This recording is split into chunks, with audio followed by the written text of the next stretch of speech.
everyone, Jim Biringer here, NHLRumors.com. Please subscribe to the channel, like the video, comment below.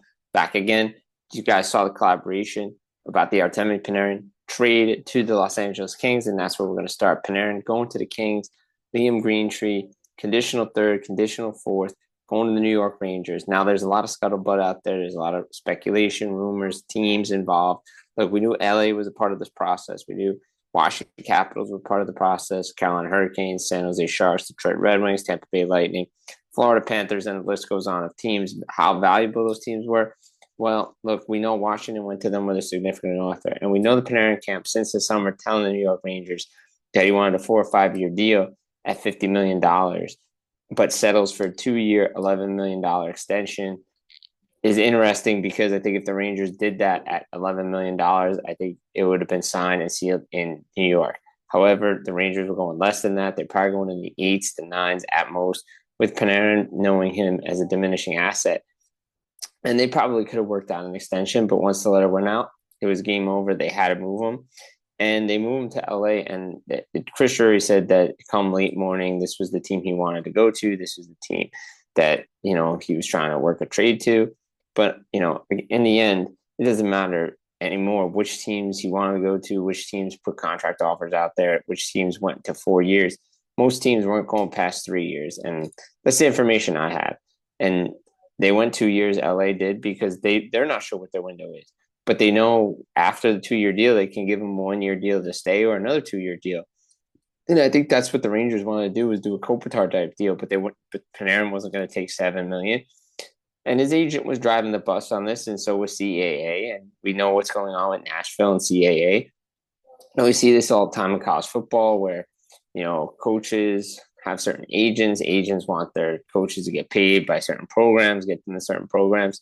So some type of collusion going on here with the Rangers. But again, Panarin goes to LA, likes the big market, wanted to be there in 2019 along with Florida and the Islanders. He wants big cities. He likes big cities. So all these other teams, it just didn't make sense. I think San Jose and Washington had better packages. I know San Jose didn't want to go 4 years with him. But now he's a King. The King needs a fourth, right? They needed somebody else. Kopitar's going to leave at the end of the year. And, you got Quentin Byfield there. You got, you have Kevin Fiala. You have Adrian Kempe. You got Brant Clark. You got an aging Drew Doughty. They need a superstar there. They need a name. That's what the Kings have been based on. They need names to get into that building. And now you add a name in Panarin, who's averaging 90 points, going to be back on the ice. He can now practice with his teammates if he doesn't get into a game. And, everybody was wondering because the clock was ticking on this thing. They had till 3 p.m. on Wednesday, and then boom, after 3 p.m., all of a sudden, it's kind of weird to see a guy named Adam Schefter who breaks football trades getting this, but he works for the same agency. So not surprising by that. But the Kings were always there, despite people saying they were in, they were out, they didn't know what they were doing. They needed to determine their direction. If they felt they were a playoff team, they go get Panarin because they needed a scoring winger. That's how badly they've needed it. Talk to Dennis Berdestein about that. Also, shout out Empty Netters for, because we had talked to a couple guys over there on the weekend, and we were all saying Kings. So now you look at it, now the Kings get Panarin. They're back in the hunt in the Pacific. They're going to chase down the Oilers, who are having goalie problems. Vegas is kind of in a tailspin right now. So this is a good move by the Rangers, but the return is underwhelming. And Drury's talking about a rebuild, retool, doesn't know the timeline on it. If you don't know your timeline, that means you're in a rebuild, not a retool. And they have other pieces out there because they just can't move. You just can't move Panarin and Soucy and call it a day. They have to move Vincent Trocheck. We know Dallas is calling, Minnesota's calling, Carolina's calling about Vinny Trocheck, center, reasonable cap hit, 12-team no trade. They have to move him to make this letter something, but they have to get a first-round pick out of it. They didn't get a first-round pick for Panarin, so now you're stuck with that. Also, they have Alexis Lafreniere. You got to move him in a hockey trade. They're going to try to do that by the deadline. He's got a no-move clause that kicks in the summer 2027, so there's time, and that could be an off-season draft type move. Braden Schneider's getting called upon. We wonder about Adam Fox. There's a lot of things circulating around with the Rangers, but the Rangers are still open for business. It's not, okay, Panarin's gone, Soucy's gone. Well, we're done. No, they're going to have to continue to do some work here, and Chris Drury has a lot of work to do because right now fan base isn't happy, but the returns he's getting for some of these trades, every trade he's made whether it's Jacob Trouba, whether it's Chris Kreider, Capo Caco, and the list goes on, has made the team worse. And he's made the team worse because you can get a player in return and you didn't get a first-round pick. And that's a must. And you got to get a first-round pick in the Vinny Trocheck deal. Wanted to get 3 pieces for Panarin, got 3 pieces. You just didn't get the Brock Nelson return. And you have to get that for Vincent Trocheck. So jury's got his work cut out for him. How much patience does James Owens have? It's going to be, it's going to be tested. So, look, yeah, Panarin's done, but there's still more work to be doing in New York than across the river. Obviously, New Jersey Devils acquired Nick Bjugstad for Thomas Borderlo and a conditional 4th. Bjugstad, again, doesn't move the needle as a center depth. They need centers, older center, but he can't shoot, can't score, wins faceoffs. Okay, great. What are you going to do? Flip him to could they flip him to Tampa Bay? Tampa Bay's looking for that type of player, but he can't score either, and that's the type of player that the Lightning are looking for, right? They're looking for a center that could score, but that can win faceoff. So, not the ideal move. Yes, Jack Hughes is still out of the lineup, and they have some damage control right now to the Devils because he doesn't really have anything to say to the fans, and the Devils have a work ethic and a mental problem right now. They're mentally weak, and they have to figure out what they're doing. So, Tom Fitzgerald's on the hot seat. He's, making trades for his job. There's going to be changes because we're seeing changes in Nashville, and there are some players and people that might be involved in that could be involved in the New Jersey deal as well. Maybe Brendan Shanahan's been linked to Nashville. He could be linked to New Jersey. He was there a few weeks ago. Isaiah or John McLean. Does that allow Scott Stevens to come back? Does Martin Brodeur take over, which allows Stevens to come back in New Jersey? But Nashville, again, they're going through a GM search. Scott Nichols there, Jeff Keighley's there, Chris Pronger's name's been brought up, Brendan Shanahan's name's been brought up. There's going to be others that are available to go. Does Jason Spezza get a look? Does Mark Bergevin get a look? Are there other names, that get looks in Nashville as Barry Trotz steps down?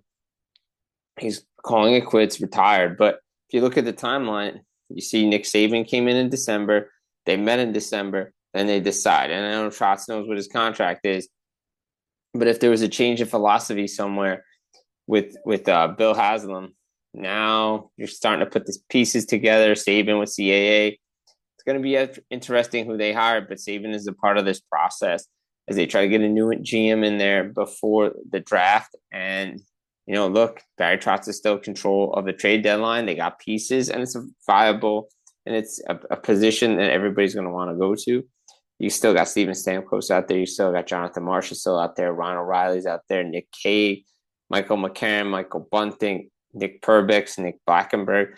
The Predators, even though they're winning a couple points out of the final wildcard spot, they got players that teams want, but Barry Trotz is still holding firm on his prices for a lot of his top guns.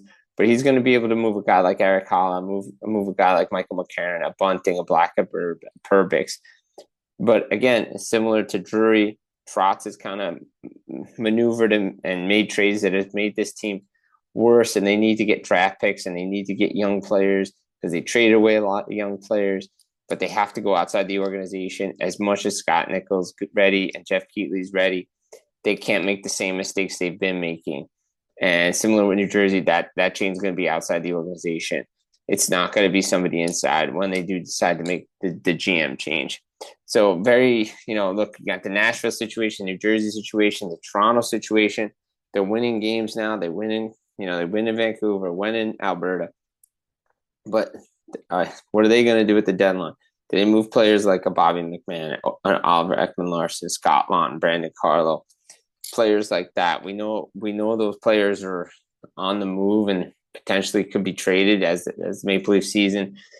It's going to write them off, and then they start winning again. But then when they don't play the right way, are they a seller? Are they a buyer? They should be selling, but can they still make the playoffs? Brad Chidling has his work cut out for him because he made this team worse. And now the Maple Leafs players may determine this direction because if they keep winning, he may not do anything and keep status quo. But if they don't, maybe a couple of these players could potentially go to some championship teams that could help them out down the stretch. But the Toronto Maple Leafs in the crosshairs right now. A lot of chatter around them.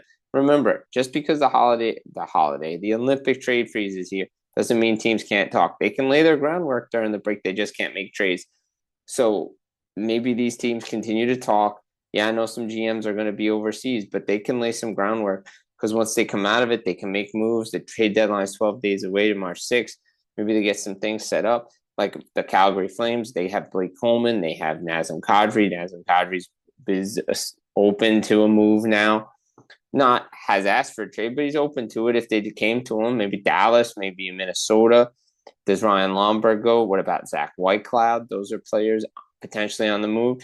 What does the Florida Panthers do? Do they add depth or do they stay status quo because they think Barkov's going to be back if and when they make the playoffs? So there's a lot of moving parts, but the Calgary Flames are a team to circle. We know Winnipeg Jets have Logan Stanley and Luke Shen that are available. Do the Montreal Canadiens make another move? They try to move out a Patrick Laine type player. They bring somebody in to help them down the stretch. Detroit's going to definitely be active because of what happened last year when they weren't, and Dylan Larkin let it be known this group needs something inside that room. The Buffalo Sabres have Alex Tuch status quo with his contract, but maybe they can get the needle moved a little bit before the deadline that they can sign that extension, keep him there. Maybe Yarmo adds a piece or two as this team continues to move up the Eastern Conference standings and right there right now in a playoff position. But again, the big moves, Artemi Panarin goes to LA. The Olympic trade freeze is in effect, but that doesn't mean that teams can't stop talking. We know that Anaheim's looking to add. We know Carolina wants to make a splash. We know Tampa wants to make a splash. Florida.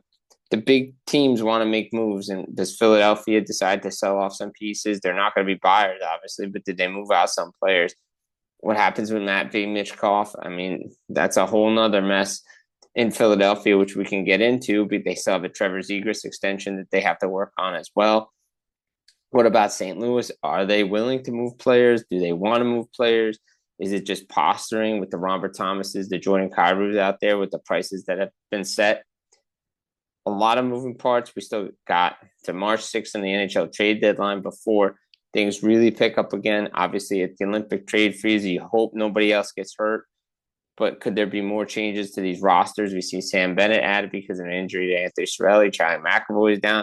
Does somebody else get added? Does Lane Hudson get added potentially? A lot of moving parts. You know, NHLrumors.com will be there to take care of you. Jim Biringer, please subscribe. Like this video, comment below. Take care and enjoy.